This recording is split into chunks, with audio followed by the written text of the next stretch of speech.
The locals still talk about the summer of 2023 like it was cursed. Tourists came for the sweeping Montana skies, for the glacial lakes that looked like spilled sapphires, for the ragged granite spires clawing at the clouds. But that summer, the Blackfoot Valley and the ridges beyond seemed to take more than they gave back. There were the usual rescues, the helicopter lift-outs for heat exhaustion or broken bones. That wasn't unusual. But the way he went missing, the way Thomas Greer seemed to step off the map entirely, left a shadow over. It's a glacier national park that even the winter snow couldn't bury. Greer wasn't some weekend wanderer. He was a name people recognized in the climbing community. 43 years old, lean and wiry. With hands like braided steel cable from decades of crags and ice walls, he had climbed in Patagonia, the Himalayas, the Alaska Range. But for all his global wandering, he always came home to Montana in the summers. The mountains here were, as he'd once told a reporter, the place where my lungs learned how to breathe. On June 14th, he signed in at the Many Glacier Ranger Station. He told the ranger on duty he was heading out solo to attempt an ambitious loop, a combination of technical climbing routes threading through the Granite Park region, with an overnight bivvy planned on a narrow ledge just below Swift Current Peak. His pack was heavy with gear, but light on food, a sign, as he'd later tell friends, that he didn't intend to linger. He never signed out. When Greer missed a meeting with his climbing partner in Kalispell 3 days later, the partner drove up to Many Glacier and reported him overdue. That triggered the search. For the first week, SAR teams combed every inch of the intended route. Helicopters hovered low over scree slopes and ice fields. Drones swept the ridges. Tracking dogs were brought in, their handlers working methodically, up the trailheads that branched into the high country. Not a scrap of gear, not a footprint. It was as if Greer had evaporated. The park's search logs from that week read like a grim weather report. Day 2, heavy rain, visibility reduced, snow at higher elevations. Day 3, tracks found on ridge near Ptarmigan Wall, confirmed later too. Be from earlier hikers. Day 4, avalanche debris searched. No sign. Day 6, all high-angle areas probed. Day 10, the official search was scaled back. Friends and fellow climbers kept going for another month, refusing to believe a man of his skill could vanish without a trace. But the mountains gave nothing back. Then came the snow. By early October, whatever evidence might have been left was buried under ice. 6 months later, on January 28th, a storm broke over the park, a warm storm, the kind that sometimes comes in midwinter, bringing heavy rain instead of snow. The meltwater surged down the gullies, swelling creeks to brown, churning rivers. That's what carried it downhill. A waterproof camera case, wedged between 2 boulders in the outlet stream of Iceberg Lake. It was a hiker who found it. A woman named Marianne Boyd. She almost didn't notice it, just a dark lump against the white churn of snowmelt and silt. But when she pulled it free, she saw it was intact. The latch still sealed. She brought it to the ranger station. Inside was a compact DSLR camera. The battery was dead. The memory card was still in place.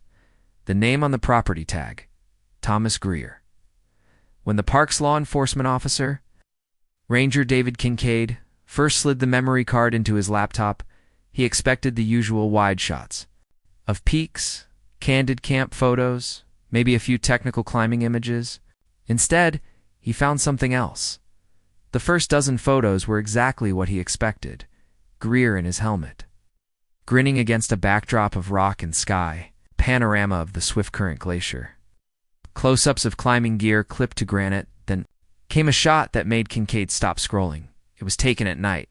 Flash had caught the edges of something, not a tent, not rock, but pale wood, splintered and weathered. A corner of some kind of structure, set against a black backdrop, and behind that, 2 pinpoints of light that could have been eyes. The next photo was blurred, as if the camera had been yanked away mid-shot. The one after that was darker still, but the shape of a narrow opening, a doorway maybe, was visible. There were 5 photos in this sequence, each more erratic, more off-kilter than the last.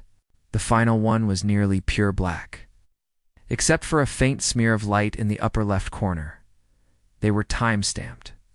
June 15th, the day after Greer signed in at Many Glacier, and after that, nothing. No more photos. No GPS data in the EXIF files. No signs of where the structure was or how far from his planned route. Just one thing that wasn't on the camera's memory card was inside the case, tucked into the mesh pocket where spare batteries usually go. A scrap of paper, soaked, the ink blurred in places, but still legible in 4 chilling words. Don't trust the map. The Park Service didn't go public with the photos right away. They rarely do. Not until there's a confirmed lead. Not until they're certain the images aren't just another dead-end ranger.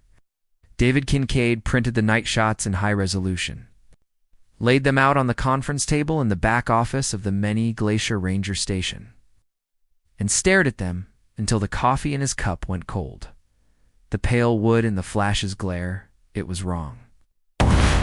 It didn't match anything built or maintained. In the park's historical structures, fire lookouts, old cabins, ranger stations were documented and either actively preserved or deliberately dismantled decades ago. Whatever was in the photo looked raw, hand-cut, unpainted, as if it had been built by someone who didn't care about aesthetics, just functioned. When he showed the images to park historian Laura Mills, she leaned in so close her glasses fogged. From her breath, "This isn't one of ours," she murmured, almost to herself. "If it's old, it's pre-establishment. But the wood." She tapped the edge of the photo. "It's not that weathered. This wasn't here in the 40s. It brought in 2 more people, a retired ranger named Bill Anders, who'd worked the park from 1978 to 2005, and a geospatial analyst from the State University." Bill confirmed Laura's instinct. No such building existed on record. The analyst tried cross-referencing the visible grain pattern in the wood with tree species in the area. The best guess? Spruce plentiful in some valleys, scarce in others. That narrowed the possibilities but didn't solve the mystery. By February 2nd, the decision was made. A small, specialized search team would attempt to retrace Greer's route from the photos. It wasn't easy. Most of Glacier was locked in deep winter. It's a kind of cold that crusted your eyelashes and made metal snap if stressed too hard. The search team had to use skis and snowshoes, hauling sleds with their gear. Helicopters were grounded more often than not due to wind shear and whiteouts.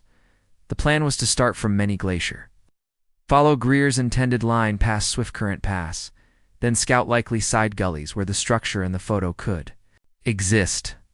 The camera's metadata provided only one faint clue: the ISO settings and shutter. Speed suggested Greer had taken the night shots with little ambient light, meaning no moon.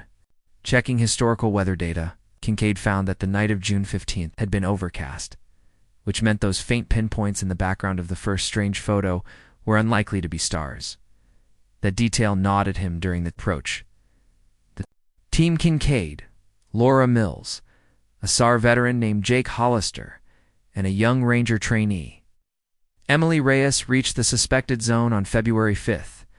The landscape was buried under 6 feet of snow.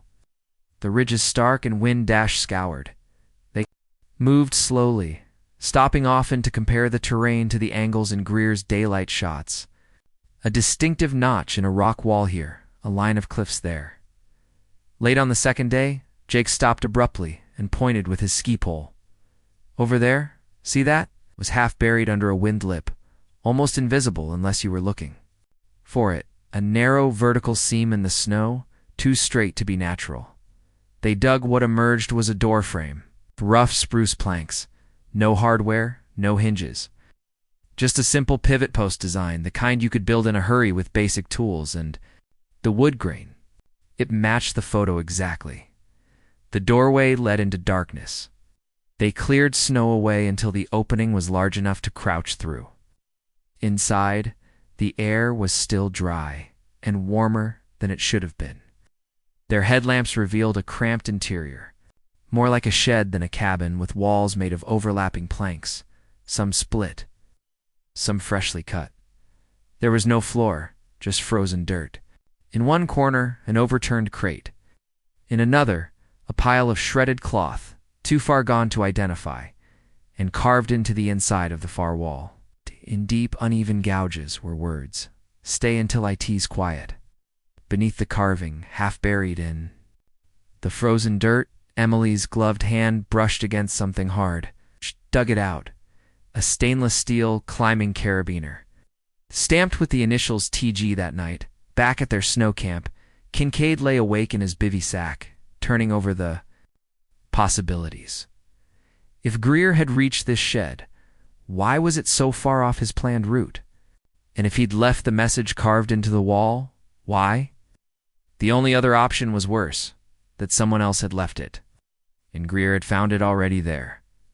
The next morning the wind came up hard, forcing them to descend before they could. Search farther upslope. They left the shed sealed again, marking its GPS coordinates. When they returned to the ranger station, Kincaid pulled up the camera images one more time, and that's when he noticed something he'd missed before. In the third night photo, in the lower right corner, a faint shape, partially obscured by darkness, a boot. Not Greer's boot, it was too small. The problem with Glacier in February wasn't just the cold. It was how fast the weather could turn. How a bright morning could vanish into a white wall by noon. And how the mountains themselves seemed to shift under snow for 3 days after. The discovery of the shed, storms hammered the park. The ridge roads were impassable, the helicopter stayed grounded. And even the rangers who had spent decades in this country warned against pushing higher. But Kincaid didn't like the pause. In his gut, the carved message and that too small boot in Greer's photos weren't things to sit on. If someone else had been up there when Greer vanished 6 months ago, or even more recently, winter might not have kept them away. On February 10th, a small break in the weather opened up. Forecast promised 36 hours of calm before another front rolled in. They packed light. This time it was Kincaid, Emily Reyes, and Jake Hollister only. Laura Mills stayed back to comb through park archives for any record of off-route shelters, even illegal ones. They carried avalanche gear to days' rations, heavier lighting equipment for searching interior spaces. The plan wasn't to go straight back to the first shed. Kincaid wanted to follow a gully that split off west about half a mile before it. In the blurred night photos, he'd noticed faint vertical lines in the shadows to the left of the shed, possibly another structure. They moved fast in the morning, reaching the fork by early afternoon. The gully was narrow, choked with drifts and hemmed in by spruce that blocked most of the wind. It was unnervingly quiet, the kind of silence where even the crunch of snowshoes sounded too loud. They were an hour up when Emily stopped and pointed to a cluster of snow-laden branches ahead. "See the way they're bending? That's not wind. That's weight." They closed in, clearing snow and ice until the outline took shape. Another door. But unlike the first shed, this one wasn't freestanding. It was built directly into the slope, the planks forming a flat face against the hillside, like the entrance to a mine. The wood was darker, older, and fitted with a crude latch made from twisted metal. Jake crouched, brushed more snow away, and frowned. No frost on the gap. Means it's been opened recently. They unlatched it and pushed inside. The tunnel was narrow, barely wide enough for one person at a time, and sloped down sharply. Their headlamps revealed timber supports, some reinforced with newer cuts of wood. After 30 feet, the tunnel opened into a small chamber. On the dirt floor, a scattering of objects, a rusted enamel mug, a pile of pine needles shaped into a crude bedding area, and in the far corner, a torn piece of bright orange nylon, unmistakably from a modern climbing jacket. Emily's gloved hand trembled as she held it up. Arc'teryx, same model Greer wore in some of his photos. The air in the chamber was stale, but warmer than outside, smelling faintly of smoke. That was when Kincaid noticed the ashes, a tiny, cold fire pit against the wall. Someone had burned something here. He crouched, sifting through the ashes with a stick, and felt something catch. It was a zipper pull metal. Slightly warped from heat, stamped with the letters TG, they backed out of the tunnel slowly, Kincaid, marking the exact coordinates. Before they left the area, Jake swept the slope above the entrance. 10 yards upslope, he found a set of frozen impressions. Not full prints, but enough to tell they weren't made by snowshoes. The shape was narrow, the stride short. They led uphill into the trees and vanished where wind had scoured the snow. Bareback at Many Glacier that night, Laura met them with something she'd dug up in the archives, an incident report from 1986. A pair of hikers had gone missing in almost the same area. One as an 11-day search, one was found alive, delirious, frostbitten, with a broken ankle. The other was never found. The survivor's statement mentioned something strange. He'd said they'd found a door in the hillside and that the people inside wouldn't let us both leave. The report had been dismissed as the product of hypothermia and trauma. No follow-up was recorded. Kincaid didn't sleep that night. He kept replaying the blurred third photo on Greer's camera, the one with the small boot. Now, in his mind, he saw it stepping out of that dark hillside tunnel, and the thought that chilled him most wasn't that Greer had been taken there. It was that maybe he hadn't been the last one to see who was inside. The decision to return to the gully wasn't made lightly. Officially, the Park Service doesn't encourage night operations in midwinter unless it's an active rescue. Too much can go wrong: sudden weather shifts, avalanche risk, even the sheer danger of navigating icebound slopes in the dark. But this wasn't an official operation. Kincaid filed the trip in the log as a follow-up site survey, left out the part where they'd be setting up camp within sight of the hillside door. Didn't invite anyone who might second-guess the plan. It would just be him, Emily Reyes, and Jake Hollister. The idea was simple: reach the gully before dusk, set up a concealed observation point about 100 yards away, and watch through the night for any sign of activity. They went in light, no tents. Just bivy sacks and white camouflage covers to blend into the snow. Each carried a thermal monocular. Spare batteries kept warm inside their jackets. And enough food and water for a single night. The sky was overcast when they set out. That was good. The less moonlight, the better their concealment. By late afternoon, they reached the ridge overlooking the gully. The slope opposite was a jagged patchwork of snow and spruce shadows. Through binoculars, Kincaid could just make out the dark rectangle of the hillside door beneath its snow-crusted overhang. It looked dead still. They lay in the snow as the light faded, breath clouding in the cold air. At first, the only sounds were the wind and the occasional creak of settling branches. Then, around 10:40 p.m., Emily's gloved hand gripped Kincaid's sleeve. Movement. Low and right of the door. Through the thermal scope, he saw it, a faint human-shaped heat signature. Crouching near the entrance, whoever it was moved slowly, almost hesitantly. Brushing snow away from the latch, the figure was small, child-sized. Kincaid's pulse quickened. The boot in Greer's photo, the figure didn't open the door. Instead, it seemed to notice something. Uphill, freezing in place, before darting back into the shadows of the spruce. For the next 40 minutes, nothing happened. The door remained closed, the gully empty. Then, at 11:28 p.m., the latch shifted. The door swung inward a fraction, just enough for a wedge of warm air to register as a glow in the thermal scope. Two larger heat signatures emerged, both adult-sized, both moving with deliberate, unhurried steps. They were dressed in heavy hooded parkas, faces completely obscured. One carried what looked like a metal pail. The other had a long object slung across their back. Neither spoke. They moved uphill into the trees. Heading roughly toward the ridgeline, Kincaid whispered to Jake, "Do we follow?" Jake shook his head. "Not in the dark. We lose footing out here. We're done." Emily kept the scope trained on them until the heat signatures blurred into the cold background. They waited another 2 hours, but no one returned. At dawn, they descended to the gully entrance. The door was shut again, the latch dusted with fresh, wind-blown snow. Kincaid crouched, brushed the snow away, and saw something faintly scratched into the wood, a marking that hadn't been there before. It was a rough outline of a hand, not carved, just traced deep enough to be visible. And at the center of the palm, etched more sharply, was a single number. 2 back at Many Glacier. Kincaid tried to make sense of it. If these people were living off the map, why risk coming?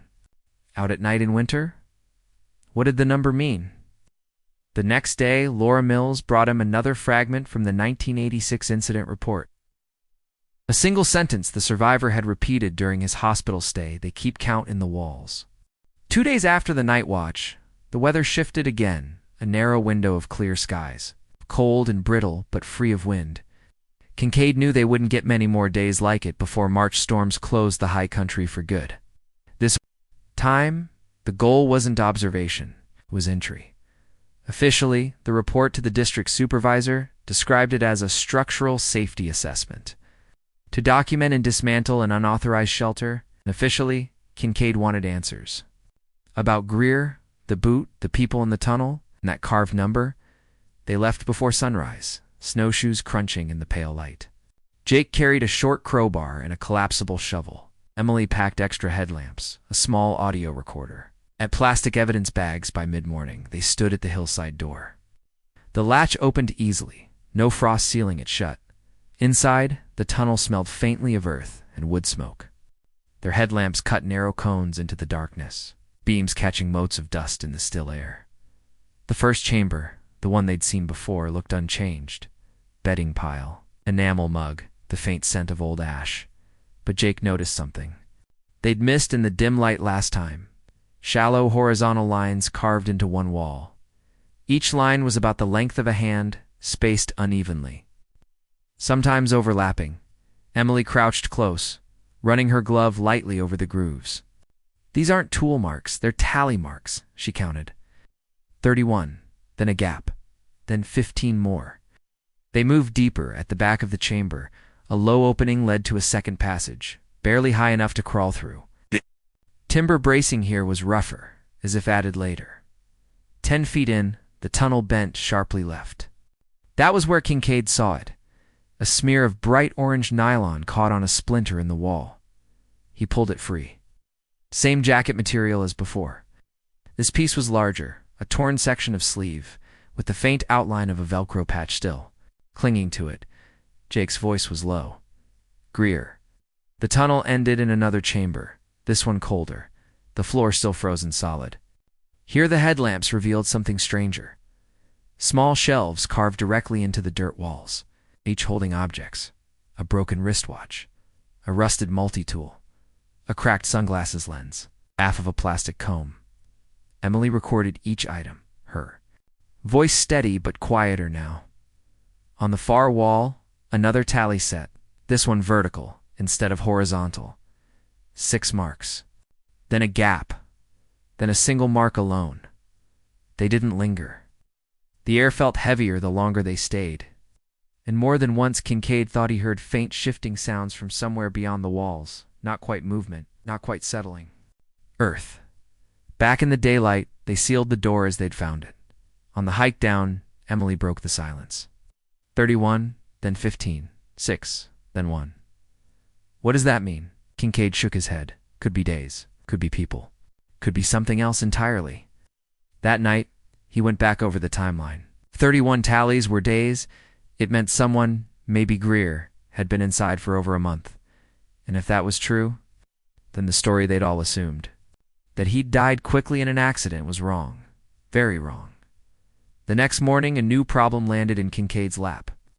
A backcountry skier had reported seeing a small figure moving fast through the trees near Iceberg Lake tonights. Earlier, no snowshoes. No ski tracks the skier hadn't followed. The direction the figure had been heading, straight toward the gully. The skier's sighting meant one thing to Kincaid. Whoever, or whatever, was using the tunnel wasn't holed up deep for the winter. They were moving, and not randomly. In mid-February, travel in Glacier's backcountry was punishing even. For experienced rangers, for someone to cover ground without snowshoes, over ice-choked ridges and waist-deep drifts, suggested either desperation or familiarity so deep they could navigate blindfolded the next night. Kincaid put together a plan that would have gotten him a reprimand if he'd put it in writing. 3 people again. Himself. Emily, Jake. They'd approach from 2 different angles, Emily and Jake from the ridge above the gully, Kincaid from the valley below. If the figure was still moving between the Iceberg Lake Basin and the tunnel, they'd have a chance to intersect. The wind was low, the sky clear enough for the stars to throw a faint sheen over the snow. Kincaid moved slowly, careful to keep his snowshoe prints as quiet as possible. By 9:45 p.m., his radio crackled 2 clicks, their prearranged signal for movement. Emily's voice low and tight. "We've got visual. Small frame. Heading downslope toward your position. No light." Kincaid crouched behind a wind-scoured boulder, scanning the slope. Then he saw it, a slight figure, bundled in heavy layers but moving quickly, almost gliding over the snow. No snowshoes, no poles, arms tucked close, in one hand. Something metallic glinted faintly in the starlight. Kincaid waited until the figure was within 20 yards before he called out, "Park ranger, stop where you are." The head jerked up, and in that fraction of a second he saw the face, pale gaunt, hair matted into ropes under the hood, eyes wide and fixed on him with an expression that wasn't quite fear, but something sharper. Then the figure turned and bolted uphill, toward the tree line. Kincaid gave chase, his snowshoes kicking up powder. The smaller body moved with an ease that made no sense, darting through gaps in the trees, vanishing and reappearing between shadows. Emily and Jake cut across from above, forcing the figure to veer sideways toward an open drift. That's when it happened. The ground gave way. Kincaid lunged forward, sliding to the edge. Narrow collapse had opened beneath the snow, revealing the rotting timbers of another buried structure. The figure had fallen halfway in, one leg trapped between beams. They reached the opening together. The figure thrashed, kicking wildly, making a thin, high sound that wasn't quite a scream. Emily dropped to her knees, holding out her gloved hands. "It's okay. We're not here to hurt you." The moment the leg came free, the figure scrambled backward into the dark hole, disappearing into the timbers with impossible speed. A rush of stale air came up from below, carrying the unmistakable smell of smoke and something faintly metallic. They lowered a headlamp into the gap. The beam illuminated a short tunnel sloping away under the snow. The walls were rough-hewn, patched with mismatched wood, and there, just within the circle of light, was a handprint on the dirt wall, like the one scratched into the hillside door. But this one had 3 numbers in the palm. 412 they didn't follow. The collapse was too unstable, the timbers groaning with even the smallest shift of snow above. Instead, they marked the location on GPS and flagged it with a single strip of bright tape, the only splash of color in the moonlit white. Back at Many Glacier, they compared notes.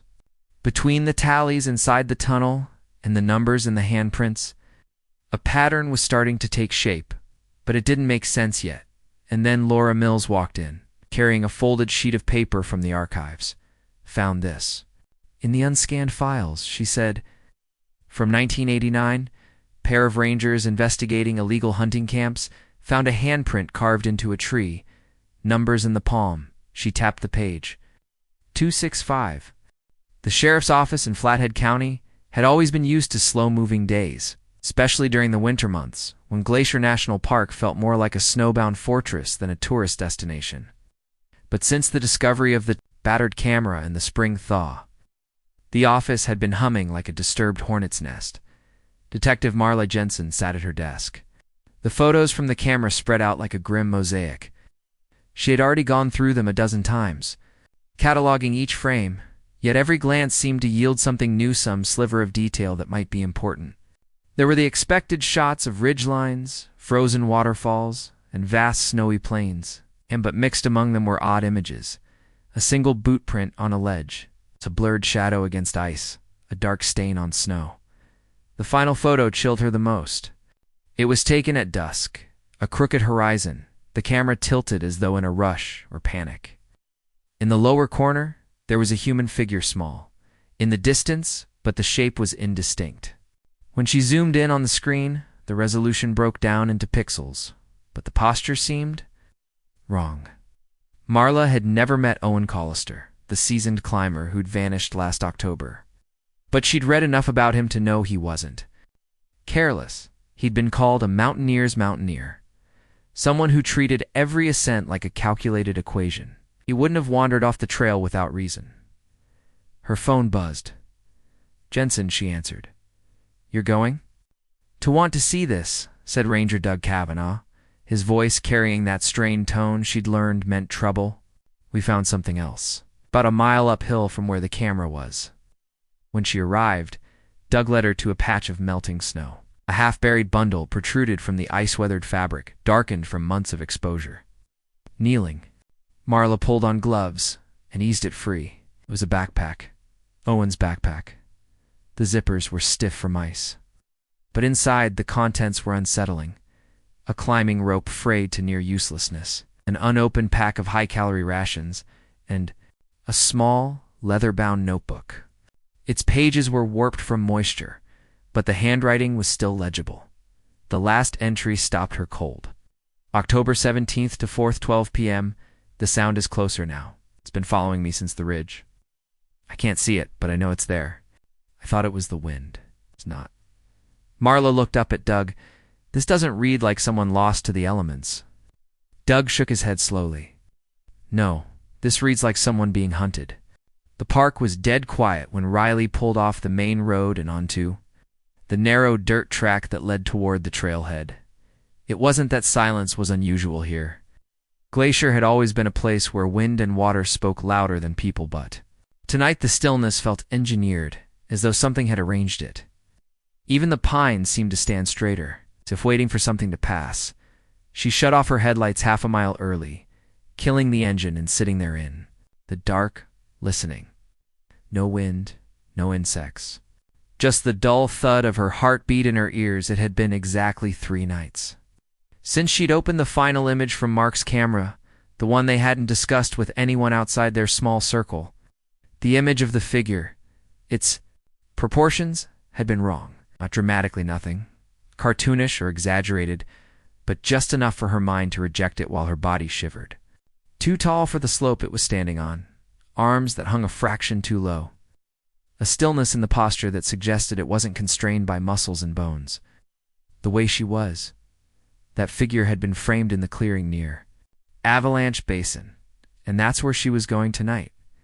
She reached for the backpack in the passenger seat, checking the contents for the 3rd time flashlight. Extra batteries, flare, map, the small vial of powdered chalk she'd started. Carrying after the incident near Logan Pass, the chalk wasn't for marking trails. It was for marking something else. She stepped out of the SUV and let the cold settle over her. There was no moon. Stars were distant pinpricks against a darker black. She started up the trail without turning on her light, letting her eyes adjust, every step calculated. Her boots crunching softly against the frost-hardened soil. About 20 minutes in, the forest began to feel wrong. She couldn't articulate it. Nothing about the trees, rocks, or trail markers was unusual, but the space between them seemed rearranged, like walking into your childhood bedroom and finding the bed on the wrong wall. Her breath came shorter now. She stopped, scanning the undergrowth. The jagged silhouettes of branches against the sky. And that's when she saw it. No. Him. A man standing 40 feet ahead in the shadows, partially obscured by a leaning pine. Mark. She whispered before she could stop herself. The figure stepped forward into the faint starlight. It was Mark's jacket, Mark's height. But the face pale, eyes wide, jaw slack-looked, almost like a mask of him. As though something had studied his face and tried to wear it. He lifted one hand, palm outward, a strange gesture halfway between a warning and a beckon. Riley froze. Her mind screamed to run, but her legs held, and the hand dropped, and he turned silently, walking toward the basin. She followed. The forest closed in tighter the deeper they went. The air thickened, cold seeping. Through her coat, she began marking trees with chalk, each white smear glowing faintly in the dark. The path was steep, and twice she lost sight of him entirely, catching only glimpses of that jacket ahead through the trees. Finally, they broke into the clearing from the photograph.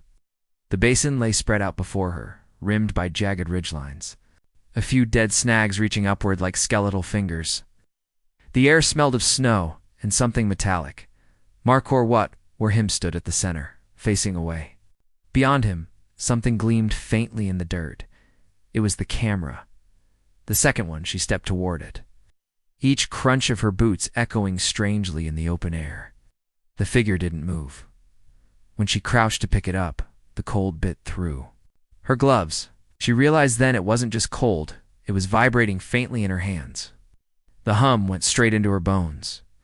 She looked up at Mark, ready to demand an answer, but the figure was gone, in his place, at the edge of the clearing. The trees shifted unnaturally, as though making room for something larger to step through. The day the forensics team released the recovered images from Luke Hanley's camera, Detective Mara Winslow sat alone in her small apartment, the blinds drawn, the air heavy with stale coffee and the low hum of the radiator. The email came with a digital folder, hundreds of files, most corrupted or dark blurs of snow and rock, but some disturbingly clear. The first image showed Luke at the edge of a high ridge, his face sunburned, his eyes darting toward something beyond the frame. The second captured a smear of motion, a figure, indistinct, partially obscured by a drift of blowing snow. The third was worse. A man, clearly not Luke, standing in a narrow ice corridor, his mouth open as if mid-shout. One arm raised, but it was the seventh image that hollowed Mara's stomach. It was taken in the dead of night, lit only by the camera's flash. Luke was asleep in his tent, and the camera had been held by someone else. She scrolled through quickly, her pulse pounding, until she found the final photo time-stamped just 2 days before Luke was reported missing. The lens pointed into a dark crevasse, the flash catching something metallic at the bottom, a rusted shape like a cage. When she forwarded the images to Ranger Ted Danner, he called her within minutes. "Mara," he said, voice low, "that cage isn't in any park records, and I know exactly where that crevasse is. You need to see it for yourself." The next morning they set out before dawn. The wind cut through their parkas, and the trail was half buried under weeks of heavy snow. It took hours to reach the ridge from the first image. And by then, the weather had shifted, clouds rolling low, visibility dropping. They roped together for the descent into the ice corridor. Every crunch of their crampons echoed too loud, bouncing strangely off the walls. Mara's mind kept returning to the photo of Luke sleeping, to the knowledge that someone had been close enough to watch him unguarded when they reached the lip of the crevasse.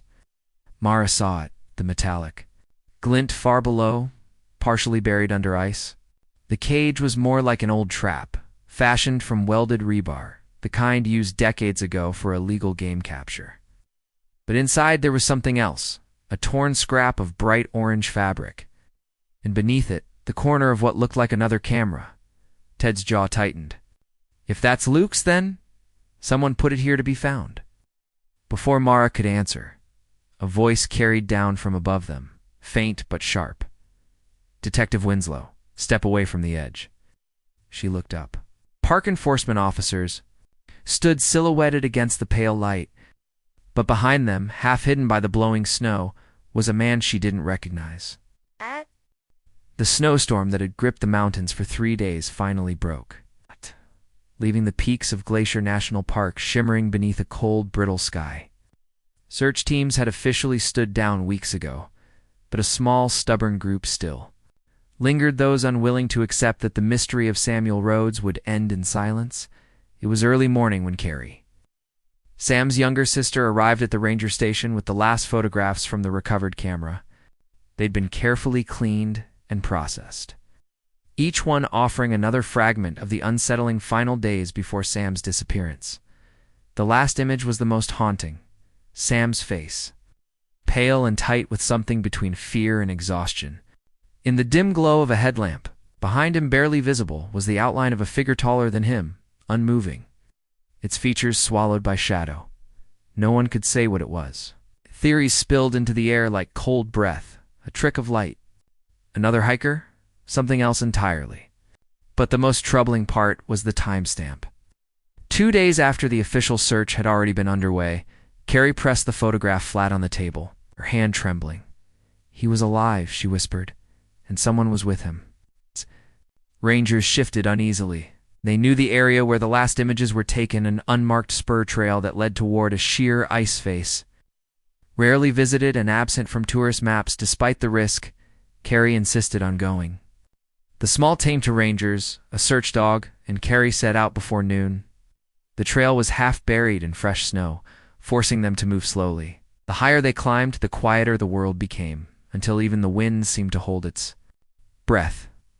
When they reached the ice face, they found something impossible. A narrow opening, like the entrance to a cave, had been revealed where the ice had fractured. Inside, the air was stale and cold. The beam of a flashlight slid across the walls, revealing old climbing gear, rusted lanterns, and scraps of canvas scenes. That people had once sheltered here, and then they saw it. Sam's jacket folded neatly on a rock. Beneath it, the missing pages from his journal. The writing was rushed, jagged, as if done with numb fingers. They watch from the ridge at night. If you see them, don't look away. There's a path down through the ice, but it's not ours. If I'm not back by morning burn, this. The final line was a single word. Underlined twice. Run. Carrie froze, her breath catching. Somewhere deeper in the cave, a faint scraping sound echoed a slow, deliberate movement. The dog growled low. In its throat, the lead ranger signaled for everyone to back out. But before they could, a pale hand appeared at the edge of the flashlight beam. Not frozen, not dead, moving. The light flickered. The last thing Carrie remembered was the sudden rush of wind, the snow swirling inward, and the sound of something sliding toward them from the dark. When she awoke, she was outside. In the snow, the sun already low, the cave entrance sealed again by fresh ice. The rangers were gone, the dog was gone. The only thing beside her was Sam's journal, frozen to the ground. The last page had changed, in her brother's unmistakable handwriting. It now read, "Carrie, don't come back."